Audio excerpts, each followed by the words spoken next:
Hello everyone, it's Chantel from beautifulsong.com. Welcome to part 3 of Answers to Questions.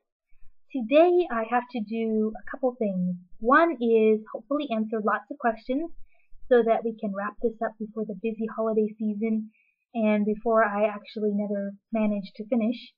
And two is somehow manage to get through this without making too many crazy bloopers because I can't edit this one, so it's going to be straight and real. And if I say something funny, we'll just have to keep going. Anyway, so let's get to the questions. The first two questions are from Kathy of MissKathy.com. And as a side note, if you have not ever visited MissKathy.com, you should definitely go and take a peek. She is an adorable fashion blogger who has a really cute sense of style that is very fitting for her, and she's a really adorable blogger, and even though I am very unfashionable, I always enjoy reading what she has picked out and is featuring on her blog, and you really should check it out. So go to MissKathy.com after you're done here and just take a peek. And her questions were, do you like rainy days or sunny days best?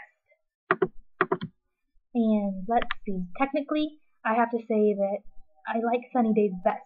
I like being outside, I like the feeling of being warm. I love the way the sun makes everything look so golden and pretty in the afternoon.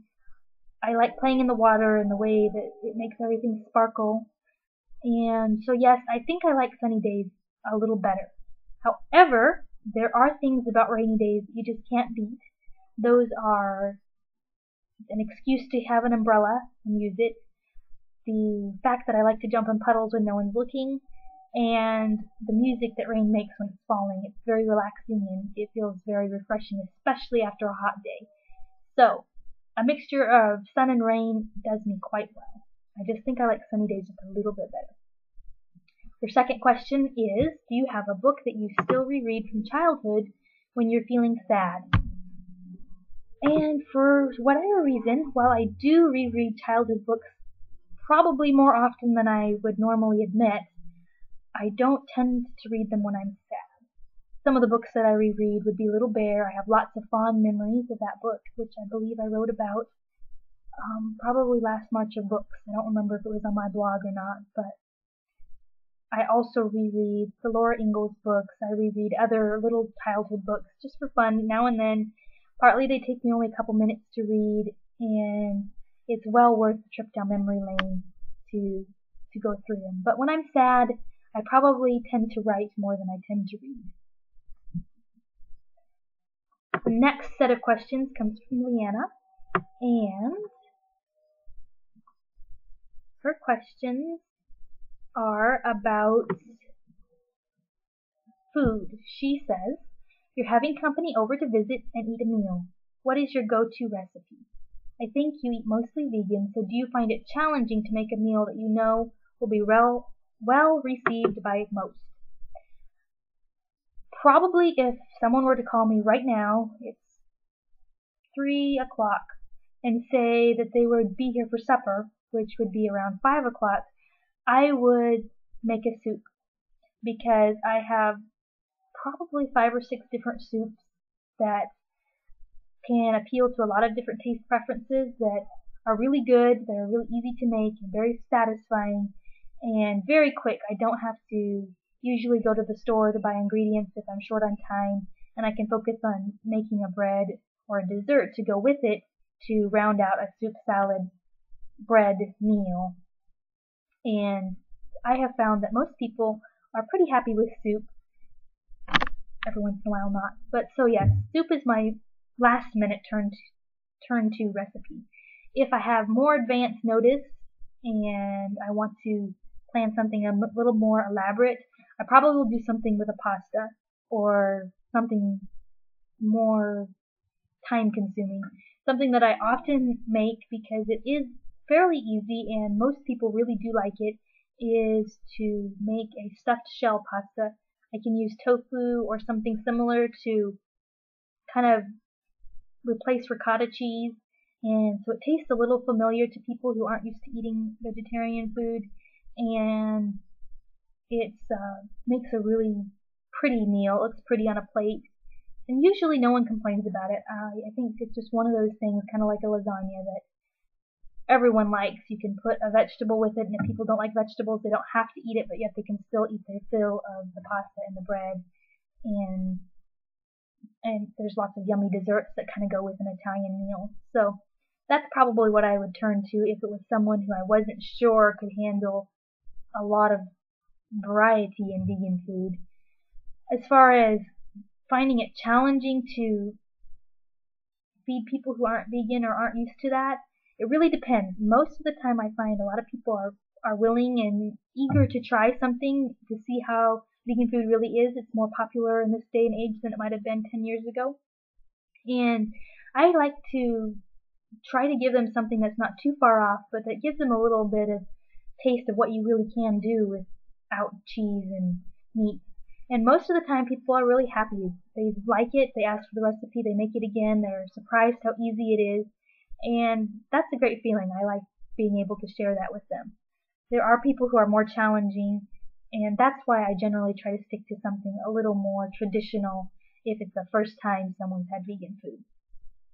Because they come in with this idea that you eat lettuce and tofu and it's bland and icky, and I don't blame them. The first time I had tofu I wasn't really impressed because I just ate it straight out of the carton.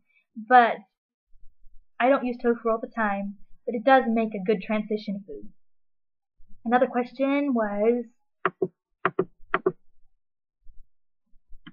is there a driving force behind the way you eat? Is it health preference or personal preference? I would say it's a mix of both. There are a lot of health benefits, I believe, to eating a plant-based diet. You do need to be careful that you balance it properly and that you're getting a good mix of vitamins and minerals. And some vegetarians and vegans don't do that well, and so they're sickly, and I think that has given it a sort of a bad name.